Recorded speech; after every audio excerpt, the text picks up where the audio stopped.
ഗൂഗിളിന്റെ Google pixel 9 pro fold എന്ന പുതിയൊരു ഫോൾഡബിൾ ഫോൺ ഇപ്പം ഇന്ത്യൻ മാർക്കറ്റിൽ ലോഞ്ച് ചെയ്തിട്ടുണ്ട്.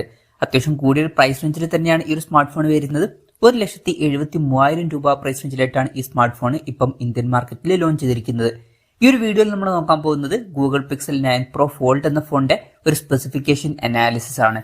നമ്മൾ ആദ്യം ഡിസ്പ്ലേയുടെ കാര്യം നോക്കുകയാണെന്നുണ്ടെങ്കിൽ ഫോൾഡബിൾ ഫോൺ ആണ്, അതുകൊണ്ട് തന്നെ 2 ഡിസ്പ്ലേ വരുന്നുണ്ട്. ഉള്ളിൽ 8 ഇഞ്ചിന്റെ വലിയൊരു ഡിസ്പ്ലേ ആണ് വരുന്നത്. 2K റെസൊല്യൂഷനും കാര്യങ്ങളൊക്കെ വരുന്നുണ്ട്. റെസൊല്യൂഷൻ വരുന്നത് 2076x2152 ആണ്. പിന്നെ OLED പാനലാണ് ഇതിൽ ഉപയോഗിച്ചിരിക്കുന്നത്. LTPO എന്ന ഫീച്ചർ ഇതിൽ സപ്പോർട്ട് ചെയ്യുന്നുണ്ട്. അതായത് റിഫ്രഷ് റേറ്റ് 1 ഹെർട്സിന്റെയും 120 ഹെർട്സിന്റെയും ഇടയിലായിട്ട് അഡ്ജസ്റ്റ് ചെയ്യാൻ കഴിയുന്നതായിരിക്കും. ഇതിൽ മാക്സിമം 120 ഹെർട്സിന്റെ റിഫ്രഷ് റേറ്റ് ആണ് സപ്പോർട്ട് ചെയ്യുന്നത്.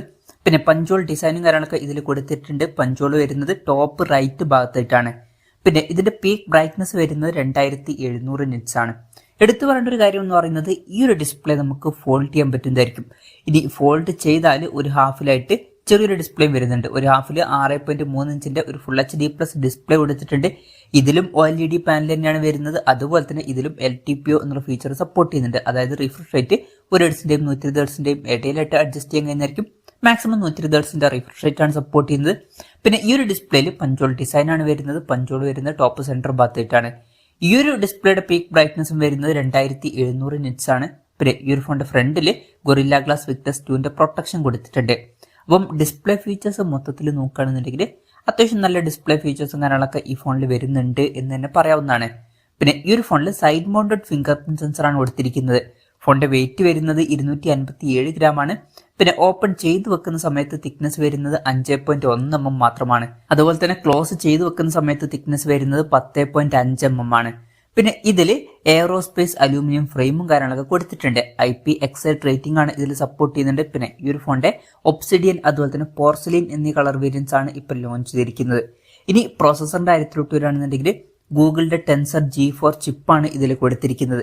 ഇത് ഗൂഗിളിന്റെ ഫ്ലാഗ്ഷിപ്പ് പ്രോസസറാണ്. സ്നാപ്ഡ്രാഗൺ 8 Gen 3 എന്ന പ്രോസസറിന്റെ ആ ഒരു ലെവലിൽ എത്തുമോ എന്ന് വെച്ചാൽ അത്ര എത്തില്ല, എന്നാലും അതിനടുത്ത് വരുന്ന പെർഫോമൻസ് കിട്ടേണ്ടതാണ്. എന്തായാലും ഗൂഗിളിന്റെ ഒരു ഫ്ലാഗ്ഷിപ്പ് പ്രോസസർ ഇതിൽ കൊടുത്തിട്ടുണ്ട്. അപ്പം മികച്ച പെർഫോമൻസ് ഒക്കെ എക്സ്പെക്ട് ചെയ്യാവുന്നതാണ്. പിന്നെ 5G സപ്പോർട്ടും കാര്യങ്ങളൊക്കെ ഇതിൽ വരുന്നുണ്ട്. ഈ ഒരു ഫോണിൽ 16 GB റാം വരുന്നുണ്ട്. അതുപോലെ തന്നെ 256 GB ഇന്റേണൽ കൊടുത്തിട്ടുണ്ട്. അപ്പം 16 GB റാം ഒക്കെ ബേസ് വേരിയന്റിൽ വരുന്നുണ്ട്. അപ്പം AI ഫീച്ചേഴ്സ് ഒക്കെ കൂടുതൽ ബെറ്റർ ആയിട്ട് യൂസ് ചെയ്യാനായിരിക്കണം ഈ ഒരു 16 GB റാമും കാര്യങ്ങളൊക്കെ കൊടുത്തിരിക്കുന്നത്. എന്തായാലും ഇതിൽ കുറെ AI ഫീച്ചേഴ്സും കാര്യങ്ങളൊക്കെ വരുന്നുണ്ട്. പിന്നെ NFC-യുടെ സപ്പോർട്ടും കാര്യങ്ങളൊക്കെ ഈ ഫോണിൽ വരുന്നുണ്ട്. സെക്യൂരിറ്റിക്ക് വേണ്ടിയിട്ട് ടൈറ്റാൻ M2 സെക്യൂരിറ്റി കോ പ്രോസസർ സെപ്പറേറ്റ് കൊടുത്തിട്ടുണ്ട്. സ്റ്റീരിയോ സ്പീക്കേഴ്സ് ഈ ഫോണിൽ വരുന്നുണ്ട്. ആൻഡ്രോയിഡ് 14 ബേസ് ആയിട്ടുള്ള സോഫ്റ്റ്വെയർ ആണ് ഇതിൽ വരുന്നത്. പിന്നെ ഗൂഗിളിന്റെ ഫോണാണ്. സ്റ്റോക്ക് ആൻഡ്രോയിഡ് സോഫ്റ്റ്വെയർ ആണ് ഇതിൽ വരുന്നത്. പിന്നെ ഈ ഫോണിൽ 7 കൊല്ലത്തെ സോഫ്റ്റ്വെയർ അപ്ഡേറ്റ്സും കാര്യങ്ങളൊക്കെ ലഭിക്കുന്നതായിരിക്കും.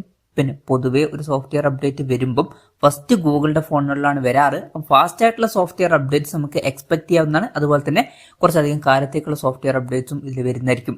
പിന്നെ ഗൂഗിളിന്റെ പുതിയ ഫീച്ചേഴ്സും കാര്യങ്ങളൊക്കെ ഈ ഫോണിൽ വരുന്നതായിരിക്കും. ക്യാമറയുടെ കാര്യം പറയുകയാണെന്നുണ്ടെങ്കിൽ ഫോണിന്റെ പിന്നിൽ ട്രിപ്പിൾ ക്യാമറ സെറ്റപ്പാണ് വരുന്നത്. 48 മെഗാ പിക്സലിന്റെ 1.7 പേഴ്സിൽ വരുന്ന മെയിൻ ക്യാമറ സെൻസറാണ് ഈ ഫോണിൽ വരുന്നത്. ഇത് സാംസങ് GNKയുടെ സെൻസറാണ്. വോയിസിന്റെ സപ്പോർട്ടും കാര്യങ്ങളൊക്കെ വരുന്നുണ്ട്.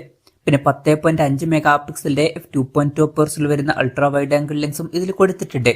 മൂന്നാമത് 10.8 മെഗാ പിക്സലിന്റെ f3.1 പേഴ്സിൽ വരുന്ന ഒരു ടെലിഫോട്ടോ ലെൻസ് വരുന്നുണ്ട്. ഇതിൽ വോയിസിന്റെ സപ്പോർട്ട് വരുന്നുണ്ട്.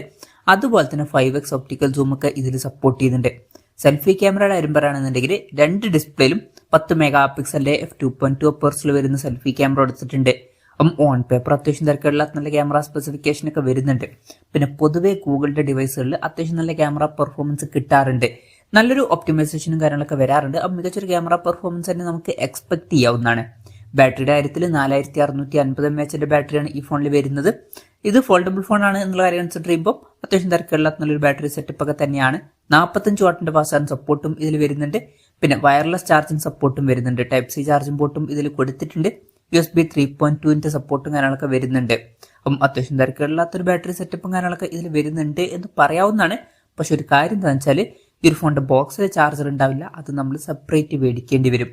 അപ്പം ഇതൊക്കെയാണ് ഫീച്ചേഴ്സിനെ പറ്റി പറയാനുള്ള കാര്യങ്ങൾ. ഇനി വിലയുടെ കാര്യം പറയുകയാണെന്നുണ്ടെങ്കിൽ ഈ ഫോണിന്റെ ഇന്ത്യയിലെ വില വരുന്നത് 1,72,999 രൂപയാണ്. ഓഗസ്റ്റ് 22 മുതലാണ് ഈ ഫോണിന്റെ സെയിലും കാര്യങ്ങളൊക്കെ സ്റ്റാർട്ട് ചെയ്യുന്നത്. എന്തായാലും ഓവറോൾ നോക്കുകയാണെന്നുണ്ടെങ്കിൽ അത്യാവശ്യം നല്ല ഫീച്ചേഴ്സും കാര്യങ്ങളൊക്കെ വരുന്നുണ്ട്. നല്ല ഡിസ്പ്ലേ ഫീച്ചേഴ്സും പിന്നെ അത്യാവശ്യം നല്ലൊരു പ്രോസസറും വരുന്നുണ്ട്. പിന്നെ ഓൺ പേപ്പർ നല്ല ക്യാമറ സ്പെസിഫിക്കേഷനും നല്ല ബാറ്ററി സെറ്റപ്പ് കൊടുത്തിട്ടുണ്ട്. ഫോൾഡബിൾ ഫോണാണ്. അതുപോലെ തന്നെ കുറേ കാലത്തേക്കുള്ള സോഫ്റ്റ്വെയർ അപ്ഡേറ്റ്സും കാര്യങ്ങളൊക്കെ ലഭിക്കുന്നതായിരിക്കും. പല ഫീച്ചേഴ്സും ഒക്കെ വരുന്നുണ്ട്. പക്ഷെ വിലയും അത്യാവശ്യം നല്ലോണം ഉണ്ട്. 1,73,000 രൂപ പ്രൈസ് റേഞ്ചിൽ വരുന്നുണ്ട്. അപ്പം ഈ ഫോണിൽ അത്യാവശ്യം നല്ല ഫീച്ചേഴ്സും വരുന്നുണ്ട്, വിലയും അത്യാവശ്യം നല്ലോണം കൂടുതലാണ്. ഇപ്പോൾ എനിക്ക് തോന്നിയിട്ടുള്ള ഒരു കാര്യം എന്താണെന്ന് വെച്ചാൽ വില ഇത്രയും കൂടുതലായതുകൊണ്ട് തന്നെ പല ആൾക്കാരും ഈ ഒരു ഫോണിന് പകരം സാംസങ്ങിന്റെ ഗാലക്സി Z Fold 6 എടുക്കാനുള്ള ചാൻസ് ഉണ്ട്. എന്തായാലും ഗൂഗിൾ പിക്സൽ 9 Pro Fold എന്ന പുതിയൊരു ഫോൾഡബിൾ ഫോൺ ഇപ്പോൾ ലോഞ്ച് ചെയ്തിട്ടുണ്ട്. അത്യാവശ്യം നല്ല ഫീച്ചേഴ്സ് ഒക്കെ വരുന്നുണ്ട്, പക്ഷെ വില അത്യാവശ്യം കൂടുതലാണ്. എന്തായാലും ഈ ഒരു ഫോണിനെ പറ്റിയിട്ടുള്ള നിങ്ങളുടെ അഭിപ്രായം ജസ്റ്റ് ഒന്ന് കമന്റ് ചെയ്യുക.